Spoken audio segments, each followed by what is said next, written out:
Hola amigos, buenas tardes. Les saluda Juan Carlos Piscoya en esta edición del 11 de enero del año 2020 de su programa Susana Vilca y sus invitados, Mario Anco, Juan Carlos Piscoya y en esta oportunidad también Gabriela Rosas. En este su programa Análisis, Reflexión y Propuestas para una Sociedad Justa. Los temas del día de hoy que vamos a desarrollar son las propuestas de los candidatos en materia de seguridad ciudadana, lucha anticorrupción y migración. Dada la agenda que vamos a desarrollar en la edición del día de hoy acerca de las propuestas de los diversos candidatos al Congreso, ¿no? En estas elecciones del próximo 26 de enero, nos hemos tomado el tiempo pues de concretar o consolidar algunas propuestas de los candidatos más resaltantes y las propuestas obviamente más interesantes en torno a estos tres temas, ¿no? El tema de la migración, el tema de la seguridad ciudadana y el tema de la lucha anticorrupción. Voy a dar pase en estos momentos a Mario para que nos haga llegar su saludo y luego pues Gabriela Rosa con el comentario respectivo. Mario. Buenas tardes Juan Carlos, buenas tardes Gabriela por compartir esta semana a semana. Efectivamente hoy día ya 11 días de este nuevo año. Estamos en un proceso electoral, efectivamente, a 15 días para cerrar. Bueno, han salido algunos, quizá un poco descuidados todavía, algunos candidatos que conocemos. Muchos está hablándose de temas quizá no urgentes o prioritarios que demanda la sociedad. Si bien es cierto, algunos problemas del Congreso de la República, más aún el Congreso que ha sido disuelto, todavía quedan pendientes como agenda. Pero muchos de los candidatos no pueden cerrar su agenda solamente en temáticos que ya conocemos como agenda, sino aperturar también algunas demandas urgentes, como es el problema de la inseguridad ciudadana, que hoy día, con la presencia de gran parte quizás de los venezolanos, ha contribuido a elevarse un poco la tasa de criminalidad. Al igual también en este problema de corrupción, sigue todavía, no escuchamos propuestas claras de quienes hoy día están como candidatos. Yo creo que en los debates posteriores esperamos escuchar con propuestas más claras, quizá un poquito más prácticos incluso para luchar. Gabriela. Sí, buenas tardes Juan, buenas tardes Mario y a todos los que nos escuchan. Es realmente preocupante, estamos a 15 días de las elecciones y donde voy, pregunto en la calle, en el taxi, en el mercado y las personas no saben por quién votar, no tienen definido ya su candidato. Son 2 semanas nada más que nos quedan y es increíble realmente qué resultado vayamos a tener. Vamos a tener un resultado realmente inesperado, ¿no? Y ahora, bueno, también es preocupante ver cómo algunos candidatos han sido retirados a puertas, ¿no? de estas elecciones, como en el caso de Urresti, ¿no? En el caso de Urresti, que a menos de un mes de las elecciones ha sido retirado de su lista, de la lista de candidatos, bueno, por una omisión de una sentencia que tuvo, que realmente se debió prever con más tiempo, ¿no? Si las listas fueron presentadas y fueron aceptadas por el jurado, entonces esta resolución es una resolución a puertas de estas elecciones. Retirarlos es como una forma arbitraria de no dejar al candidato Urresti participar, ¿no? Muchos de los ciudadanos como que perciben que esta resolución del Jurado Nacional de Elecciones como que es un poco tardía, ¿no? Como que debieron de anticiparse y debió darse días atrás. O sea, como que hacerlo a 2 semanas de la fecha del proceso electoral como que la convierte en una resolución tardía e inoportuna. Aparte, pues, de la polémica, pues, que siempre genera un candidato del tipo de Daniel Urresti, ¿no? Que de alguna manera, pues, inquietaba mucho a los sectores más poderosos, se podría entender, del escenario político nacional. Entonces hay diferentes condiciones que a los ciudadanos les inquieta esta resolución del Jurado Nacional de Elecciones y que de alguna manera pues nos lleva a reflexionar en el hecho de que en el pasado también el Jurado Nacional de Elecciones pues ha sido ciertamente inoportuno. Sí, yo creo que en las elecciones anteriores, Juan Carlos y Gabriela, ha sido clarísima, porque hay que decir con nombres, la OMPE tanto del Jurado Nacional de Elecciones estaba controlado por esta organización criminal, los Cuellos Blancos, ¿no? Entonces yo creo que en esa medida, si nosotros entendemos las elecciones anteriores, como es por ejemplo César Acuña, también el candidato Julio Guzmán, han sido desbancados. En una situación muy complicada, en un debate, en una situación muy polémica, sus casos no eran tan claras. Entonces yo creo que por el derecho mismo que la Constitución les otorga, han debido mantenerse como candidaturas. Quizás la experiencia que hubiéramos tenido hoy día hubiera sido distinto como en el país, ¿no? Al menos en el tema y político. Mario, y el hecho pues más cuestionable, creo yo, en la historia reciente del Jurado Nacional de Elecciones es el haber bajado la valla en el proceso electoral anterior, Claro. para que se libraran pues los partidos políticos como el Partido Aprista Peruano, ¿no? Y Unidad Nacional. Y Unidad Nacional, que fueron en alianza. La valla era 5%. Exacto. No, 7% en una alianza, ¿no? 5% cuando era un solo partido. Cuando era un solo partido. 7%.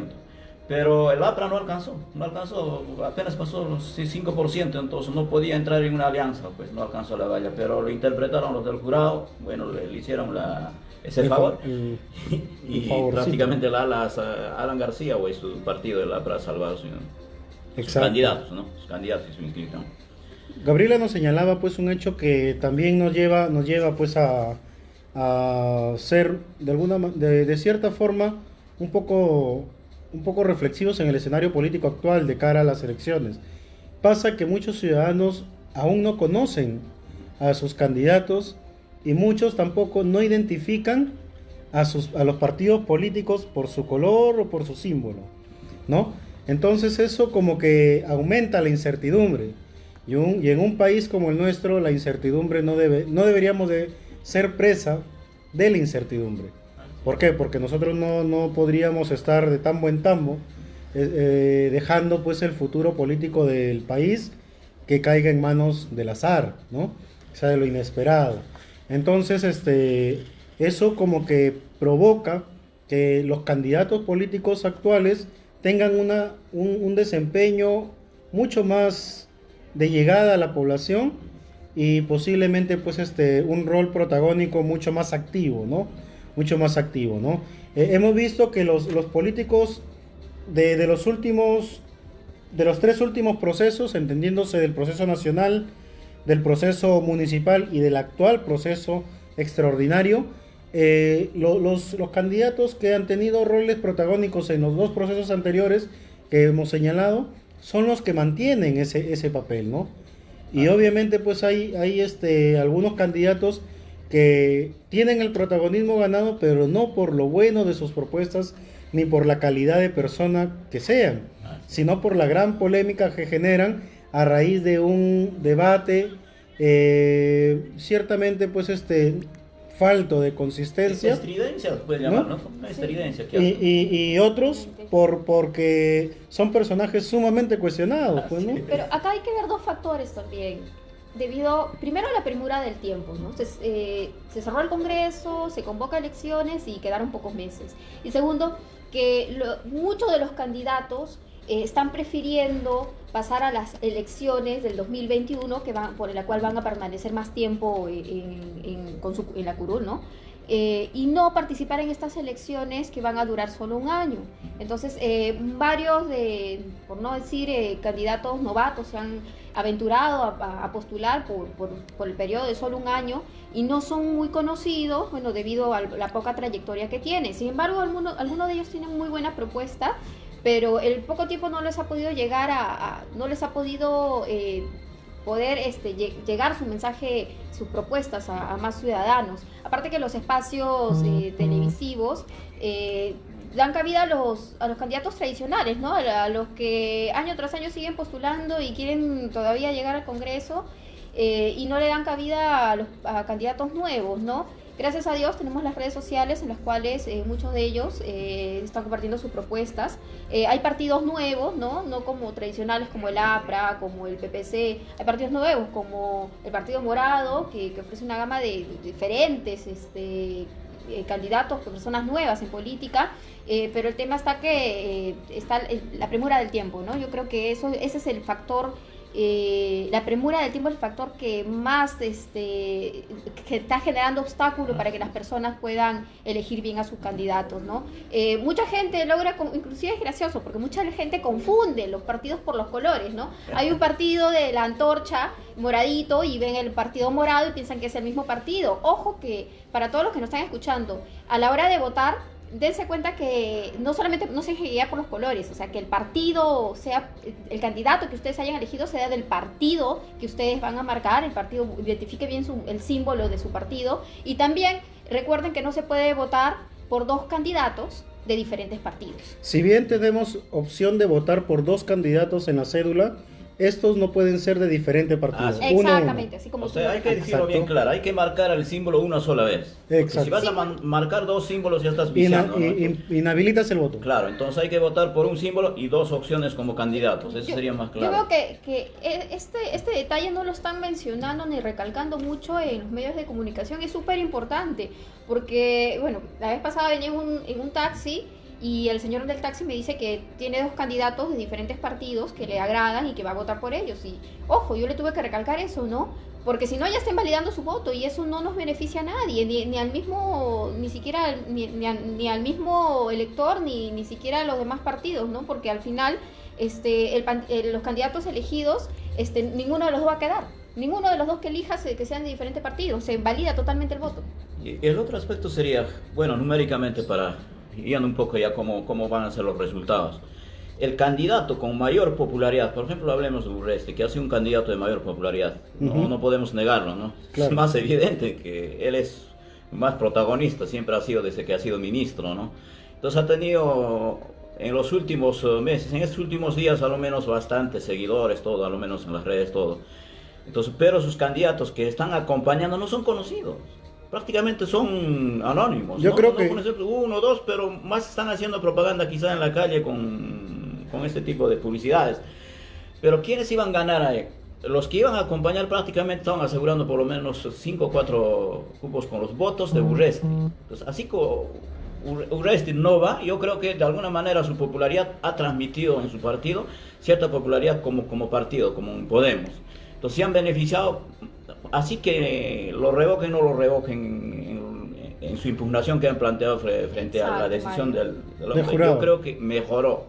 Entonces ese va a ser un poco difícil en estas 2 semanas que lo quiten a Podemos. Entonces yo creo que han aprovechado. Entonces eso va a ocurrir en todos los partidos, porque hay muchos candidatos que sí van a tener bastante votación, pero van a ayudar a que entren con una mínima votación, incluso quienes le acompañan en la lista. Entonces eso también hay que tener presente. Entonces hay que evaluarle siempre tomando esa cuenta. Tú puedes ayudar a un candidato que tienes simpatía, pero a quien no tiene simpatía puede ser el que está a su lado, el número que sigue. Entonces al votar tú al candidato que tú prefieras, también vas a votar al candidato que no querías. Entonces evalúalo en los dos extremos. Si vale la pena el costo-beneficio, votas por uno y estás ayudando al otro más que no te gusta, que va a estar en el Congreso. Bueno, es un deseo que podemos transmitirle a quienes van a elegir el 26 de enero para que evalúen en los dos candidatos su decisión de votación, ¿no? Tú señalabas, Mario, y quería opinar al respecto de estos candidatos que gozan de popularidad y que los llaman a los partidos como una especie de vitrina para nuevos cuadros, ¿no? O para de alguna manera decirlo, para hacer el trampolín de los cuadros que verdaderamente el partido quiere poner en el Parlamento, ¿no? Y esto lo digo porque veía yo la propaganda o la estrategia política que utilizaba Podemos, y que era poner la imagen de Daniel Urresti y a su costado poner la imagen del hijo de Pepe Luna, ¿no?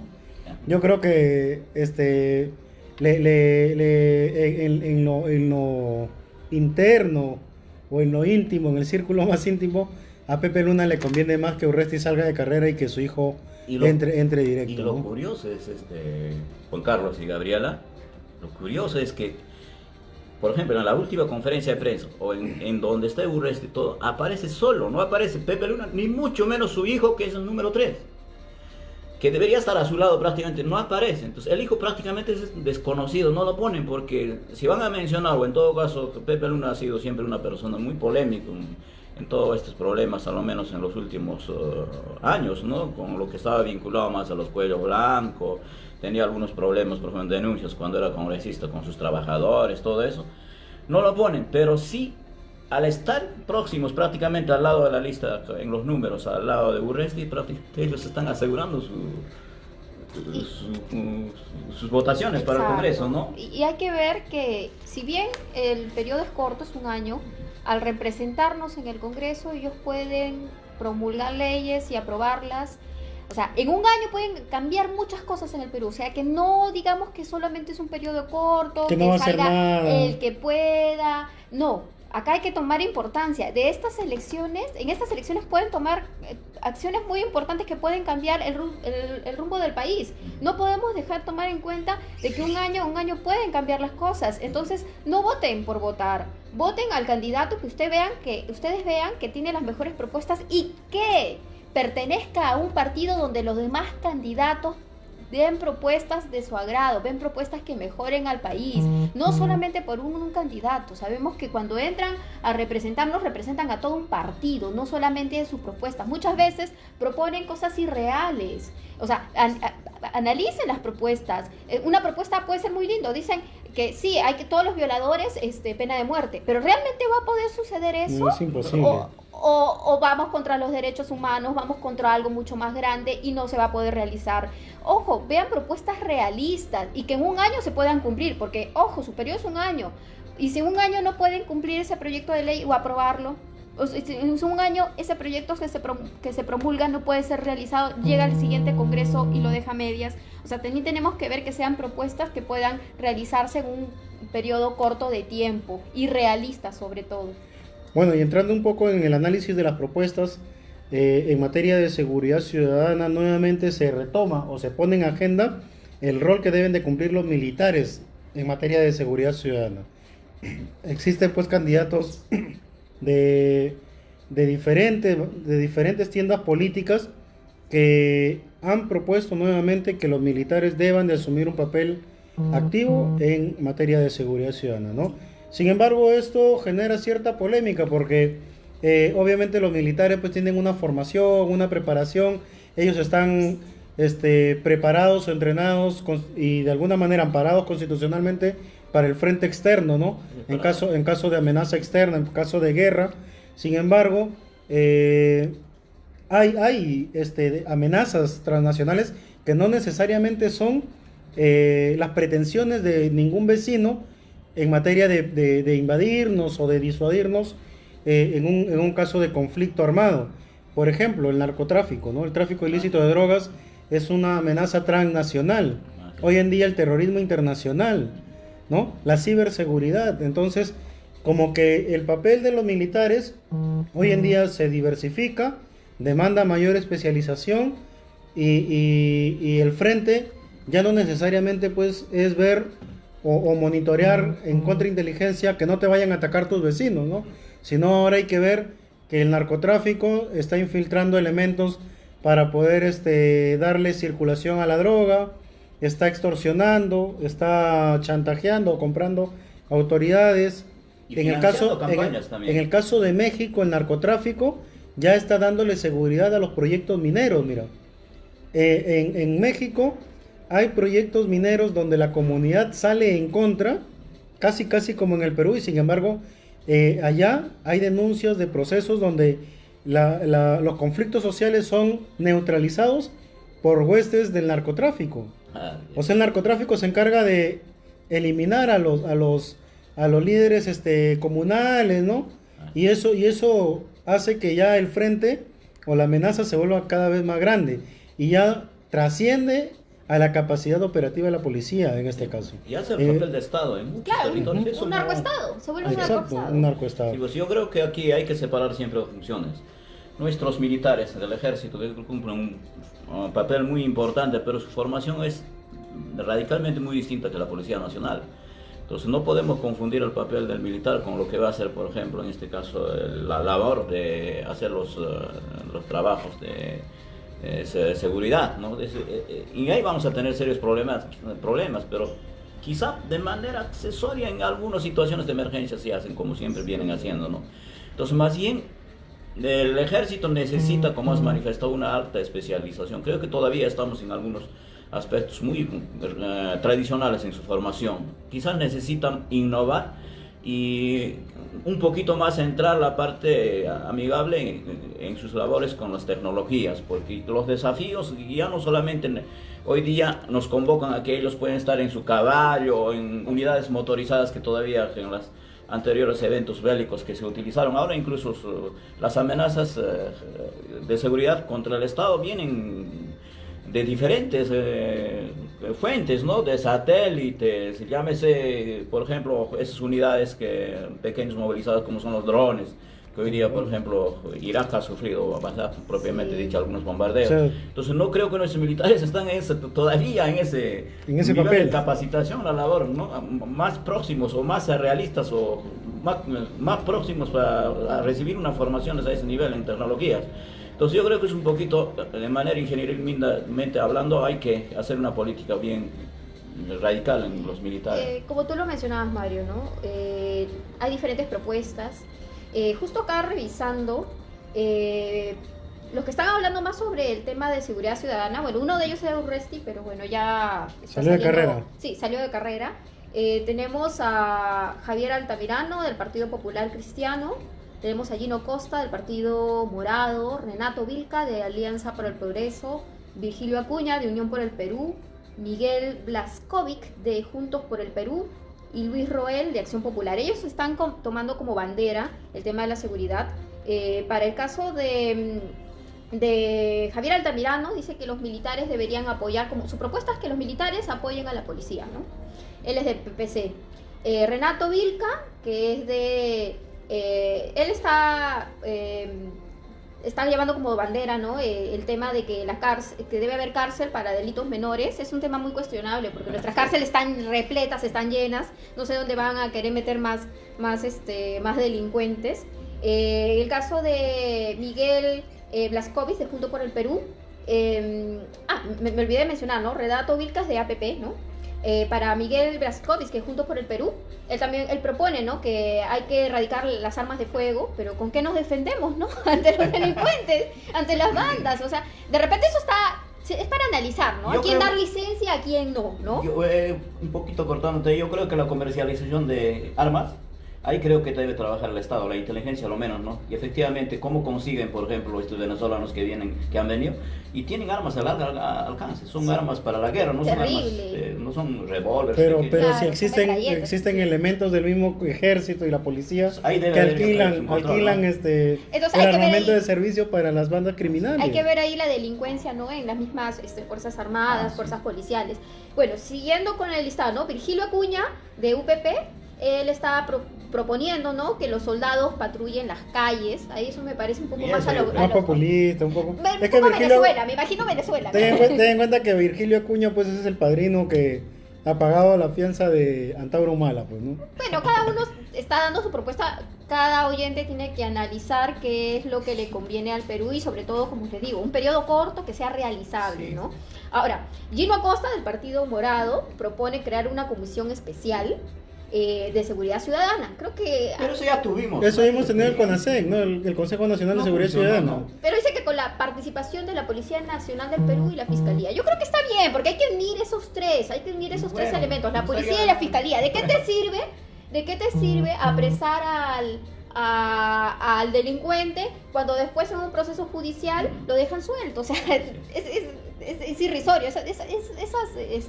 Esas tres entidades deberían estar unidas, ¿no? O sea, las propuestas del Congreso, en seguridad ciudadana, la policía y la fiscalía, ¿no? Y bueno, ellos son los más resaltantes que están tocando este tema. Estaba también Urresti, lamentablemente, salió de contienda y ahora nos queda elegir, ¿no? El tema de seguridad ciudadana. Si usted, señor oyente, le preocupa el tema de seguridad, tiene que ver qué propuesta de los candidatos y de todo el partido le conviene, ¿no? No solamente veamos, o sea, bien, su idea, su preocupación principal es la seguridad, pero también evalúe las otras propuestas aparte de seguridad, porque por votar por seguridad de repente está permitiendo que otras propuestas contrarias a sus ideales, a sus valores o a lo que quiere que se desarrolle el Perú puedan concretarse, ¿no? Mira, yo creo que el Estado, en primer lugar, en materia de seguridad, el Estado debe de recuperar su capacidad en materia de inteligencia estratégica, y operacional. Así es, yo comparto, pero ¿Por ahí qué? sumaría, Juan Carlos, a la sociedad civil. No hay que olvidarnos, porque el combate, por ejemplo, al terrorismo ha generado mayores beneficios cuando se ha incorporado la sociedad civil. Las rondas A través de campesinas. las rondas de autodefensa, Los comités de autodefensa. Eso creo que ha contribuido finalmente a que se termine, por lo menos en gran parte, con el terrorismo. Entonces yo creo que la sociedad civil organizada puede ayudar muy bien en esta lucha del... Hace la unos días delincuencia, ¿no? escuchaba pues en un programa de acá de Lima donde señalaban pues de que justamente los comités de autodefensa habían servido como una especie de chapa tu choro rural, ¿no? También. O sea, sin embargo, si tú aplicas el mismo modelo a la urbe, hay que saber que el enemigo es distinto, porque el enemigo subversivo, de alguna manera, en el campo sí estaba identificado, llegaba a ideologizar, y la población sabía quién era y muchas veces estaba en contra de este elemento.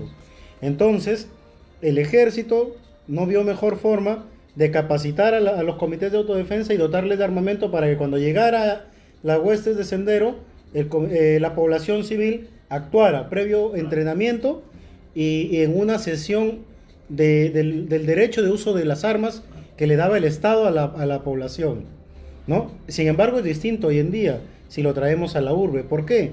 Porque si el delincuente que va por la calle y arrebata carteras y amenaza con una pistola es capaz de dispararle a cualquier ciudadano en este momento, sabiendo de que no cualquier ciudadano porta un arma, o sea, si es capaz de disparar e incluso a matar, imagínate el contexto y el papel que asumiría el delincuente si es que supiera que cualquier ciudadano puede ser un portador de arma y que pues se va a defender. Juan Carlos, claro, yo comparto tu enfoque.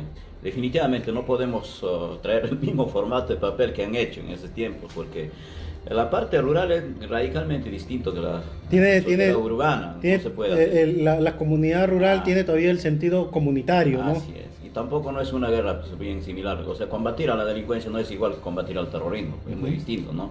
El terrorismo es muy distinto. Puede estar en la familia, inmerso, incluso puede estar dentro de un seno de una organización. Por eso se llama subversión. Así es. Entonces, pero sí es fundamental que una comunidad esté organizada. Por eso este tipo de labor de la sociedad tiene que partir no solamente de convocarlos y ponerlos ahí a colaborar con la policía, todo. Tiene que haber quizás de una parte un poquito de hacer una labor más serio su participación convocando, porque siempre una sociedad organizada, cuando define sus líneas de trabajo, siempre va a ser un factor coadyuvante, siempre va a sumar a un esfuerzo del Estado que haga. Mientras que la sociedad no le va a apoyar al gobierno, no le va a apoyar a su policía, siempre va a tener el trabajo incompleto, o sea, siempre le va a faltar esa sumatoria. El Estado va a tener que enfrentarse a dos elementos, ¿no? Exacto. Al delincuente y a la población insatisfecha. Claro. Entonces, ¿qué ocurre, por ejemplo, aquí en Lima? Yo estoy en una zona marginal, conozco muy bien cómo son los problemas, por ejemplo, en seguridad. Si tú tienes organizado a tu asociación, a tu urbanización, los márgenes de criminalidad, la tasa de criminalidad en tu espacio siempre va a reducirse, eso está demostrado. Entonces, pero si hacemos en todo Lima o en zonas por lo menos donde es mayor flujo de criminalidad se comete y suma la policía con el papel del Estado y también la comunidad, esta tasa también va a tender a bajar, porque ese hecho de comprometer, el mismo hecho de ser mensajero de que tú estás combatiendo, no vas a admitir en tu zona que organizaciones criminales hagan su labor, definitivamente reduce eso, incluso sin tomar algunas acciones físicas o de armas. Disculpen, bueno, yo tengo acá una idea sobre esto. Si bien la policía, las entidades encargadas de cuidar a la población, de ver estos temas, crean estrategias, implantan estrategias, capturan delincuentes, ¿qué sucede? ¿Qué sucede cuando cada día aparecen nuevas bandas? O sea, estamos viendo acá el tema, por ejemplo, de la inmigración. La inmigración ha generado nuevos grupos de bandas, de delincuentes, y mientras más inmigrantes lleguen sin trabajo, con antecedentes y estén dispuestos a delinquir, o sea, nunca se va a acabar la delincuencia, ¿no? Nunca se va a acabar la delincuencia porque está bien, los llevan a la cárcel las bandas que ya están, pero ingresan nuevamente, o sea, mientras nuestras fronteras no se protejan, ingresan nuevamente más delincuentes. O sea, ¿qué podemos hacer al respecto? O sea, la policía no se da abasto. Así es. Claro, es que, o sea, cada problema en materia de seguridad ciudadana, la seguridad ciudadana en primer lugar hay que entenderla como un problema multidimensional, ¿no? Donde hablar de seguridad ciudadana es hablar desde la estabilidad laboral, porque si no tienes estabilidad laboral, si no tienes trabajo digno, lo que va a generar es que el padre de familia o la madre vean en el crimen o en el delito una opción para satisfacer sus necesidades. Tienes la salud, ¿no? La seguridad en materia de salud, la seguridad alimentaria, porque si hay una población desabastecida de alimentos, pues lo que va a hacer es migrar, lo que está sucediendo con la ola migratoria venezolana, ¿no? Obviamente, entonces la seguridad es multidimensional. Entonces la seguridad se tiene que ver desde diferentes ministerios. Exacto. O sea, está involucrado el Ministerio de Trabajo, el Ministerio de Salud, el tema de salud mental, ¿no? Exacto. También está el Ministerio, migraciones, que bueno, ahorita está totalmente cuestionada, la entidad más cuestionada. Es una coladera, migración es una coladera. Municipalidades, no hay que olvidarnos esto es. O sea, el tema de seguridad sería transversal para todos los organismos del Estado. Es una acción integral, nos convoca a todos los sectores, tanto Entonces, gobiernos. la propuesta de estos candidatos, o sea, hay que observar que esta propuesta integre a estos organismos. Una ley general de seguridad. Integre. ¿Qué pasa si No. la policía actúa bien pero fiscalía suelta a los delincuentes? ¿Qué pasa si fiscalía sentencia al delincuente, el delincuente ya está en la cárcel, pero migraciones no cuidan nuestras fronteras y entran cada vez más personas con antecedentes delincuentes? ¿Qué pasa con eso? Se vuelven a crear más bandas. ¿Qué pasa si de repente, funcionan migraciones, pero la salud mental no está bien atendida y cada vez más hay personas que desequilibradas que están buscando cómo perpetuar que el crimen, la delincuencia? O sea, como decía Juan Carlos, ¿no? O sea, hay que verlos de diferentes perspectivas, hay de diferentes ejes, ¿no? O sea, hay que combatir todo eso y hay que ver que las propuestas que dé tu candidato no se conformen con decir, que todos los delincuentes se pudran en la cárcel. No, porque se pudren en la cárcel, pero aparecen otros nuevos delincuentes. Hay que ver que la propuesta sea una propuesta más analítica. Y eso va por más falta de oportunidades, actividades. por ejemplo, de trabajo en el país. La falta de oportunidades, el bajo nivel educativo, son detonantes para que la población pues vea que ante la falta de oportunidad lo más fácil que ir a hacer cola bajo el sol llevando tu currículum para presentarlo, más fácil es subirte a una moto y empezar a arrebatar carteras.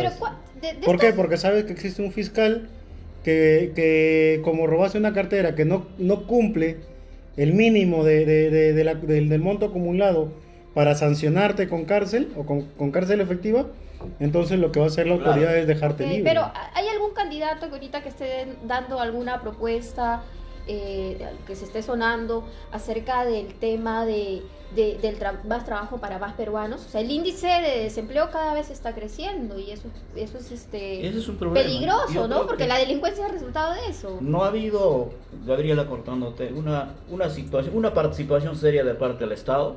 En este caso, yo creo que el momento en que los venezolanos llegan a migrar son más de aproximadamente ya 1 millón de venezolanos que están, ¿no? Entonces, Antes de tratar el tema de la migración y el impacto que tiene, Mario, disculpen que te corte, vamos a una breve pausa y retornamos, ¿sí? Ok, sí.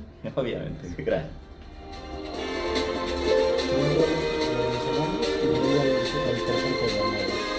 Mencionamos necesitamos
Bien, estábamos justamente con el segundo tema al que íbamos a entrar a tocar en la edición del día de hoy, que es el impacto de la ola migratoria. Nos quedamos con el comentario de Mario Anco al respecto. Y Mario, qué nos decía? ¿Qué tienes que decirnos al respecto? Yo quería mencionar dos impactos que nos han generado. Uno es en el ámbito laboral y otro es en el problema de inseguridad. Y esta ola de migración no ha sido espontáneo o natural como siempre, porque las migraciones a nivel mundial, si nos vemos un poco más atrás la historia, siempre han existido en toda la humanidad. Todas las civilizaciones humanas siempre ha sido su naturaleza de movilizarse de un pueblo a otro, o incluso transitar de continente a continente. Eso es una realidad, no podemos ahí nosotros quizás un poco cegarnos el ojo de no ver esa realidad. También hay gobiernos que efectivamente, desacertadamente, generan este tipo de problemas en sus economías y entonces estas migraciones se vuelven, así como el caso de una realidad que hoy día está pasando en Venezuela, migran. Entonces, ¿cuál es el problema? En el Perú, ¿cuál ha sido el problema? El problema ha sido de que en el Perú se ha promocionado la migración venezolana. O sea, han habido promotores definitivamente con intereses geopolíticos que prácticamente han servido como llamadores o como jaladores. Incluso el propio presidente de la República, en este entonces estamos hablando de Pedro Pablo Kuczynski, dijo: vengan aquí, ciudadanos venezolanos, que les esperamos en el Perú y aquí vamos a dar unos salarios dignos y les vamos a pagar. Y entonces allá hicieron su colita y se vinieron, pues, ¿no? Más de 1 millón. Aquí hubiéramos tenido unos 300.000, 400.000 migrantes, no nos hubiera generado el mismo problema, el mismo migrante. Entonces, eso convoca que el Estado ha debido asumir este papel, tomando algunas medidas. Por ejemplo, en el terreno laboral no se ha tomado ninguna medida porque gran parte de este sector ha reemplazado a los que menos economía tienen, o los demás abajo, nuestros ambulantes, nuestros indigentes, por ejemplo, quienes subían a los carros, quienes se ganaban su chanchita en las calles. Ellos son los que han sido perjudicados y no tienen voz, no tienen representación. Hoy día no se escucha a nuestros candidatos qué alternativa damos, porque gran parte de esta masa laboral han abandonado sus trabajos. Quienes trabajaban, por ejemplo, en los restaurantes, en los parqueos de carros, en las calles con sus carritos, todo eso, prácticamente han sido desbordados. Y esos empleadores se han vuelto más, esos empleadores de esos rubros que tú señalas, Mario, hoy en día se han vuelto más explotadores, ¿no? O sea, porque ya dado que existe una mano de obra a menor costo, ya no diferencian entre peruano, venezolano o colombiano, y lo que hacen es exigirle al trabajador, sea de cualquier procedencia, exigirle pues que cumplan más horas de trabajo, le ofrecen un salario mucho más bajo al que ofrecían hace 2 años, ¿no? Claro. Y eso precariza, ¿no? Precariza el empleo aquí en el país. Yo creo que lo que tú señalabas, pues el hecho de que más de 1 millón de venezolanos haya venido hacia el país, incrementa la vulnerabilidad, teniendo en cuenta, y esto encadenándolo o concatenándolo al tema anterior, que Venezuela pues es uno de los países más peligrosos, ¿no? Con la tasa más alta de homicidios, por decir, a nivel internacional. Entonces hay poblaciones altamente peligrosas en la misma Caracas, que es la zona de Petare, por ejemplo, donde pues es una zona de alta peligrosidad. Y eso incrementa la incertidumbre en el país y la vulnerabilidad. Sabiendo aún que el migrante venezolano procede de Venezuela o de su país de origen y transita por Colombia, y Colombia es una plaza que, a decir verdad, está azotada por el terrorismo y altamente pues peligrosa porque es azotada por el narcotráfico, claro, ¿no? Y donde de ahí devienen pues modalidades como la que desde hace unos años aquí en el Perú se ha querido implementar, que era esto del gota a gota, ¿no? Estos préstamos a solo DNI o a sola firma, no importa que estés en Infocor, nosotros te prestamos, y que luego llegan pues como suelen decir en algunos programas de la televisión, te mandan la moto, y los que están detrás de esos préstamos que luego se convierten en asedio al peruano, son los mismos colombianos, y eso genera pues una serie de incertidumbre. Entonces ¿Hay que regular la migración? Yo creo que sí. Hay varios candidatos que tienen acá algunas propuestas electorales muy polémicas, ¿no? Por ejemplo, Virgilio Acuña, ¿qué es lo que menciona, no? Una de sus propuestas, se asegura de que si llega al Congreso, ningún extranjero dice que tendrá trabajo en el país mientras tengamos compatriotas desocupados. Acá es como que ya es una posición muy radicalista, ¿no? Tampoco nos conviene de que los extranjeros, una vez que hayan entrado al territorio peruano, estén sin trabajo, porque van a caer en la delincuencia, ¿no? Eso es un absurdo, ¿no? Sí. Yo pienso que eso no va a ocurrir porque tenemos un mercado laboral al libre. O sea, no, ¿cómo vamos a contratar? ¿Cómo le vas a fiscalizamos? obligar a un empresario que no contrata a un venezolano? Ahora, tenemos otro, por ejemplo, de Fuerza Popular, Eso es inviable. Dieter Columbus. Este candidato menciona de que vamos a tener números rojos en la economía por la migración, ¿no? Por la cantidad de extranjeros que están ingresando al país. Bueno, es una posición parecida a la de Virgilio. Pero eso Tenemos no, otra eso no es contraria. nada nuevo. Eso no Sí, es nada ahora, nuevo. otra contraria, ¿no? De David Roca, que es candidato del Frente Amplio. Él menciona que, dice, que con los incentivos se puede llevar a los profesionales médicos extranjeros a atender a las postas. Eso también, Eso sí es eso viable. sí es bueno, porque realmente debemos utilizar más bien, ver el lado positivo de la La fuerza migración. laboral hay que Exacto. orientar estratégicamente la fuerza laboral. Pero va a Exacto. Y ver va a que también hay varios precarizar, profesionales y podemos utilizar estos profesionales para que en zonas de repente alejadas del país donde Podamos enfrentar la anemia, por ejemplo. exacto, necesitamos más doctores, ellos puedan cubrir esas plazas que muchos a veces capitalinos o de las regiones más desarrolladas no quieren llegar, ¿no? Ahí es una propuesta, porque tampoco, ¿qué vamos a hacer con este grupo de extranjeros? Una vez que han ingresado de repente de forma regular al país, porque se dieron muchas facilidades para ellos, al dejarlos sin empleo, caen en la delincuencia y tampoco no podemos regresarlos a su país donde la situación es terrible. Hay que ver qué estrategias podemos tomar para que ellos realmente nos sean útiles en nuestro país, ¿no? Y a la misma vez ellos podamos ayudarlos, porque también hay que recordar que somos una comunidad andina en la cual si nosotros estuviéramos hemos pasado por esto, hemos pasado por un periodo de crisis y muchos peruanos salieron al extranjero, muchos peruanos inclusive fueron catalogados igualmente que como ahorita los inmigrantes venezolanos como delincuentes, como que no servíamos para nada. Bueno, claro que nosotros, cuando muchos de los peruanos que han ido al extranjero han demostrado lo contrario con el trabajo arduo. En el caso, por ejemplo, de la inmigración que vemos actualmente, vemos muchos asesinatos, muchas bandas que se han creado, mucha delincuencia. De repente estamos tomando una mala estrategia y no los estamos reubicando donde deberían estar ellos. Mario señaló también algo interesante, ¿no? Esta especie de promotores de la migración que salían en los medios de comunicación diciendo el 80% son magísters y doctores en ciencias. Sí.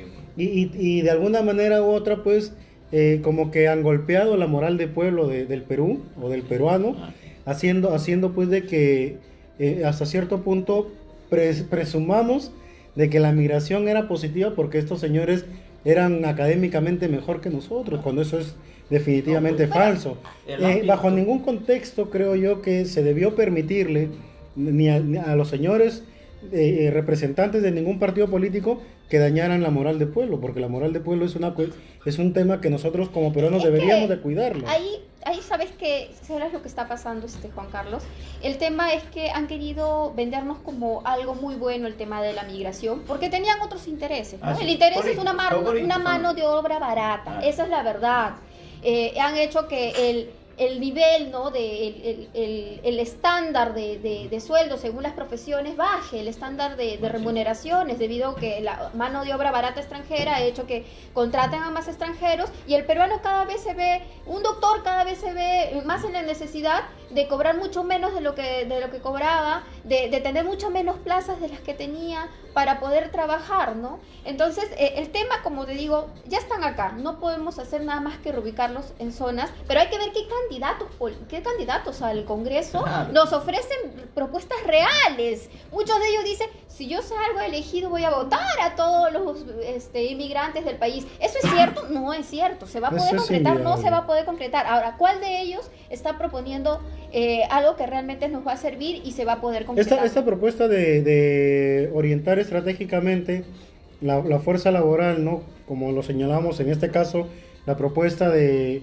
de orientar o destinar a los migrantes que son profesionales de la salud hacia las zonas más alejadas del territorio nacional, de alguna manera es bueno, pero también demanda y exige que las autoridades pues sean muy vigilantes, ¿no? Mira, hace 4 días la SUNEDU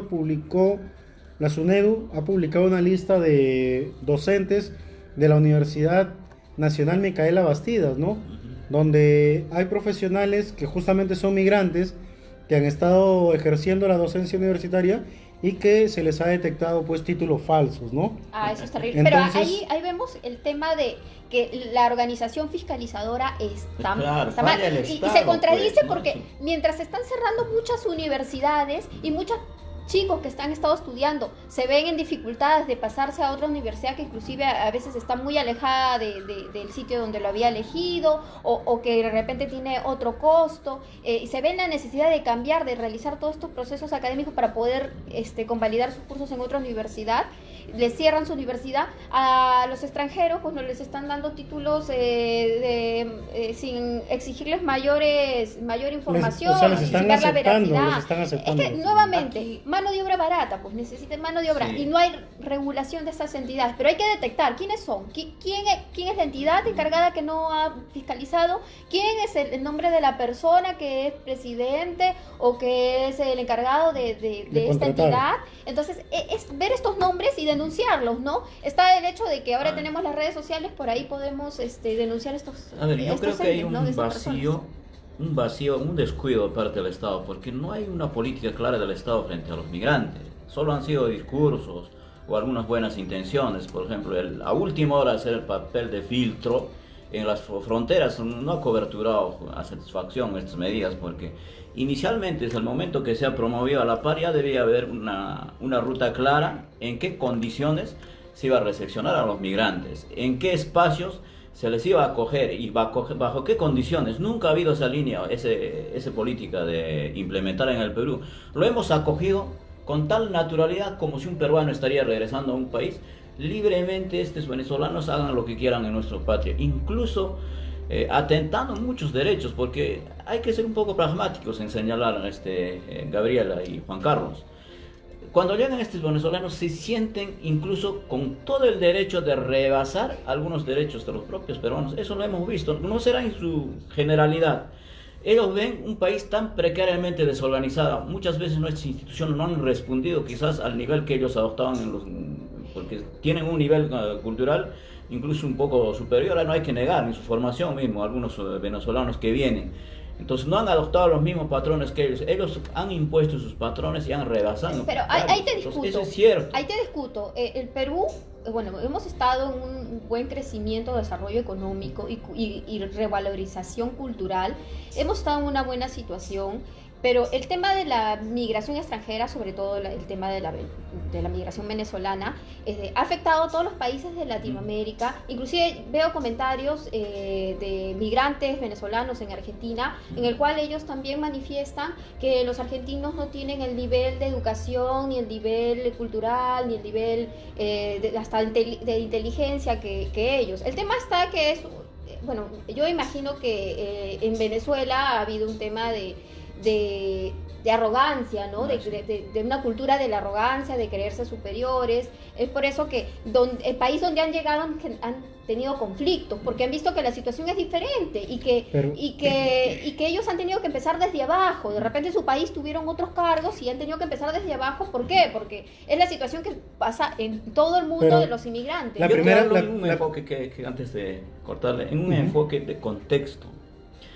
Mira, que los venezolanos ¿a dónde llegan? No llegan a Miraflores, no llegan a San Isidro, no llegan a La Molina, llegan a los pueblos marginales, llegan a las calles, a los mercaditos donde Yo están creo que llegan, nuestros eso están en todos conciudadanos, lados. por ejemplo, nuestros conciudadanos que se ganan día a día sus ventitas en la calle, tienen formación primaria, muchas veces algunos secundaria terminado, no son grandes. Entonces los venezolanos llegan ahí, por ejemplo, los que han ostentado grados de doctor, médico, a competir con esa gente, no llegan a competir con nuestros élites profesionales, si no llegan, entonces ahí ganan terreno, naturalmente, no es una persona con formación superior, incluso con una calificación por encima de un grado. Ojo, pero Entonces, ¿qué va a pasar con un peruano que vende sus sanguchitos en la calle? Naturalmente va a desenvolverse el otro más, entonces gana terreno, gana mercado, entonces altamente vulnerable nuestro sector.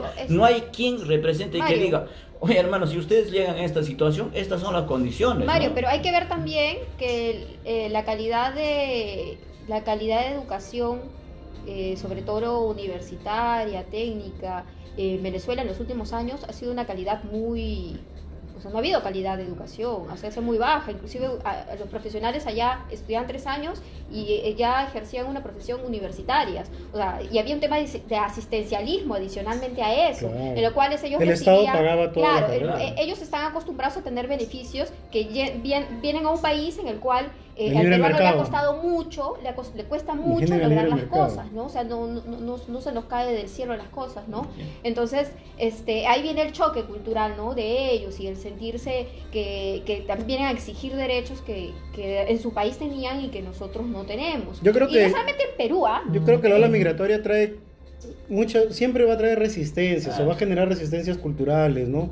O sea, porque la migración debió de darse con un proceso Paulatativo, de de repente, socialización, ¿no? Y paulativo y también, debió ¿no? ser progresivo. Ningún país recibe al montón, ¿no? Claro, Todos los países por día. ponen de acuerdo a sus sectores estratégicos qué perfil de migrante Por día, requiere. 20.000, 30.000 personas pasaban. Mira, o sea, En, una cantidad exorbitante, ¿no? la migración del Perú hacia Chile, por ejemplo, es creo que la sexta parte de la migración que ha venido de venezolanos al Perú.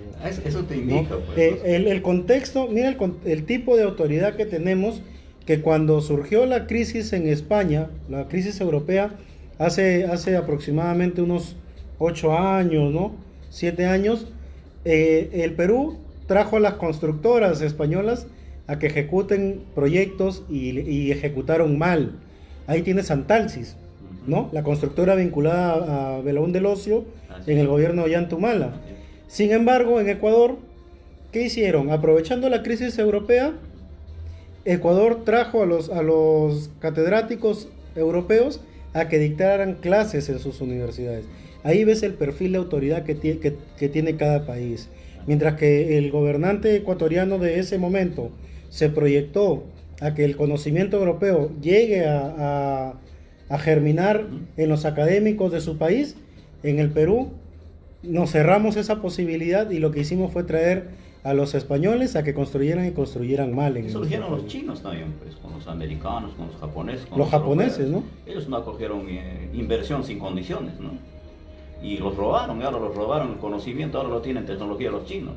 Claro, o sea, Y eso en el Perú no hemos hecho siempre. Mira, estamos eso es un buen punto. Y eso que veo que he visto de varias propuestas del tema migratorio, ninguno ha tomado en cuenta esto, ¿no? El capacitar realmente a los peruanos para asumir cualquier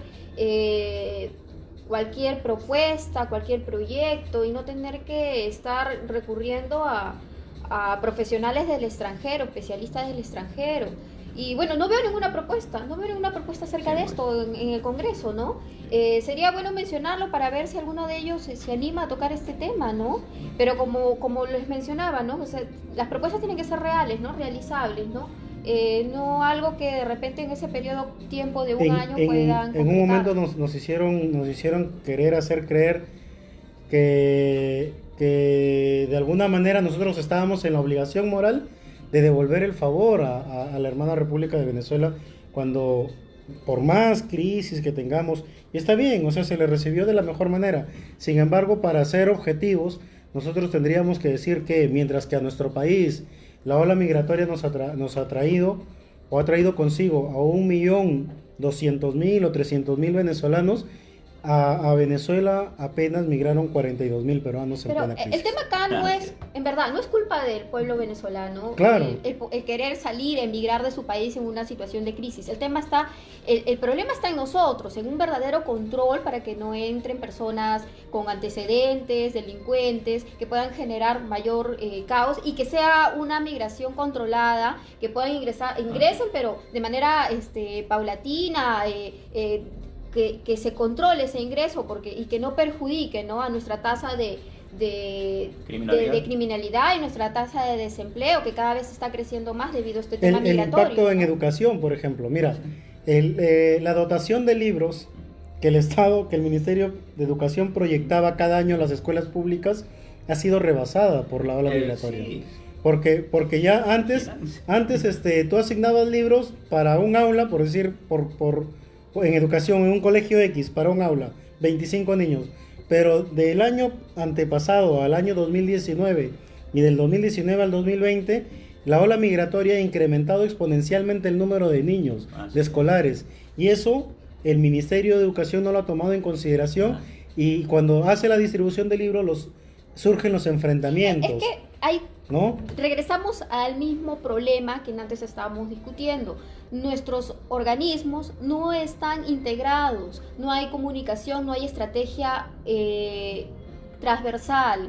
O sea, las estrategias son tomadas de manera aislada. Todavía tienen capacidad reactiva, ¿no? Cuando surge el problema, Exacto. ahí recién empiezan a hacer todo lo, ponerle parches no nos vayamos a extremos. A toda la política Pero nacional. no nos vayamos a extremos, como las medidas que ha querido tomar Trump para los Estados Unidos, crear un muro enorme en el cual no podemos realizar eso, no podemos caer en extremos. Tenemos que ser realistas. Sí, de todas maneras tenemos inmigrantes venezolanos en nuestro país. ¿Qué vamos a hacer al respecto? No se pueden regresar a su país. Sí. ¿Qué medidas vamos a tomar? Y sobre todo con los niños, ¿no? Porque los que más sufren son los niños. A mí me da mucha pena ver que los padres sean delincuentes, ¿no?, de los inmigrantes, sean venezolanos o colombianos, y que los niños estén en la calle, no tengan dónde estudiar. Muchos inmigrantes vienen al país, se dedican a la delincuencia y sus hijos los dejan en la calle vendiendo caramelos, expuestos a miles de cosas, igual que los niños peruanos, ¿no? O sea, tenemos que ver qué estrategia. Ya sucedió el problema, la problemática ya está. Ahora, ¿qué vamos a hacer al respecto? No pensar en unas situaciones irreales, ¿no?, como regresarlos a todos a su país o simplemente... No, el 70% de venezolanos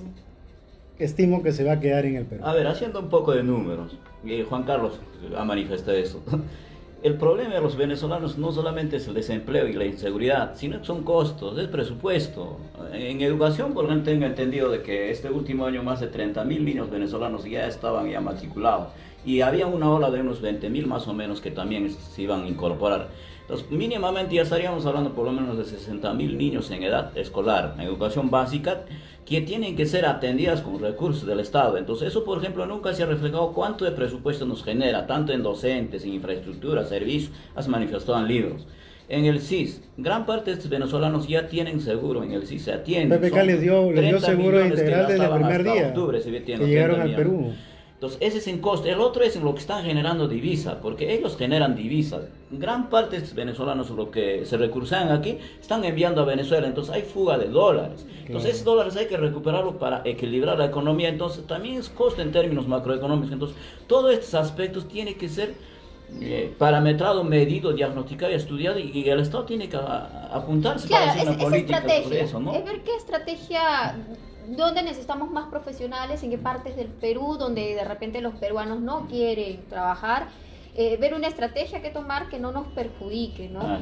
No podemos decir simplemente votémoslos a todos, porque no se puede. Hay que recordar también que, bueno, el Perú también estuvo en un momento de crisis y muchos peruanos, yo lo puedo decir en carne propia, mi hermana migró en la época de Fujimori, cuando hubo, bueno, varias empresas que cerraron, ¿no? Y tuvo que ir tuvo que ir a los Estados Unidos y empezar desde abajo. Entonces, lo bueno de Estados Unidos es que para ingresar a su país ellos tienen bastantes controles migratorios, ¿no? Entonces, las personas que realmente están dispuestas a ir a trabajar desde cero y no delinquir, pueden llegar a su país, ¿no? Existen bastantes inmigrantes no legales también, ¿no? Bueno, el tema del día de hoy nos ha llevado pues a desarrollar de una forma hilvanada, ¿no? Y los tres temas más importantes considero que deben de concentrar la agenda política en el país, y ello pues nos debe llevar a una reflexión a todos los ciudadanos. Estamos en este momento, ya contamos con la presencia de la ingeniera Susana Vilca. Ella nos acompaña en esta edición, y bueno, la hemos invitado también para que nos haga llegar su saludo en este momento, ¿no? Bueno, sí, mi saludo a todos los que están siguiendo este programa todos los fines de semana, y me alegra realmente que cada vez se incorporen para escuchar nuestro análisis, nuestra reflexión a diversos puntos que se está dando, sobre todo en esta coyuntura electoral. Hay temas que debemos considerar, yo creo que en las siguientes ediciones, sobre todo cuando estamos próximos ya al 26 de enero, fecha en el que todos debemos saber elegir. Creo que va a ser uno de los análisis también en nuestro siguiente programa, hacer toda una reflexión, analizar qué cosa puede pasar si por decir hay un voto nulo o si alguien no ha ido a votar, cómo influye, por ejemplo, el que votemos solamente por una persona sin pensar en lo macro, en los partidos, cómo analizar los partidos que van a pasar la valla electoral. Todo esto creo que requiere un análisis para un poco refrescar también a los que nos están escuchando. Temas como estos vamos a tocar en la siguiente edición, y yo los felicito a ustedes también que nos acompañan en nuestras ediciones para poder refrescar sobre estos temas y hacer un análisis profundo. Bueno, muchas gracias, ingeniera, saludarle. Siempre su compañía aquí en nuestro espacio, en el medio, siempre de la ingeniera es bienvenida. Ha sido parte de los anteriores programas. Bueno, estaba por motivos de viaje estos 2 últimas semanas. Ya se está incorporando ya se incorpora oficialmente. Vamos a enriquecer nuestros debates Igualmente, posteriores, muchas ¿no? gracias, ingeniera, por su opinión oportuna y analítica sobre estos temas, que nos va a ayudar, sobre todo a las personas que están escuchando y que todavía no han decidido su voto, por quién votar, tomar en cuenta cuáles son las propuestas más reales, ¿no? Y también cómo votar, ¿no? Porque la ingeniera lo está diciendo, qué debemos hacer, si debemos dejar nuestro voto en blanco o no, si los que van a dejar el voto en blanco, cuáles son las consecuencias, estas cosas que muchas personas no toman en cuenta y que sería bueno analizarlas, y que la ingeniera nos va a dar acá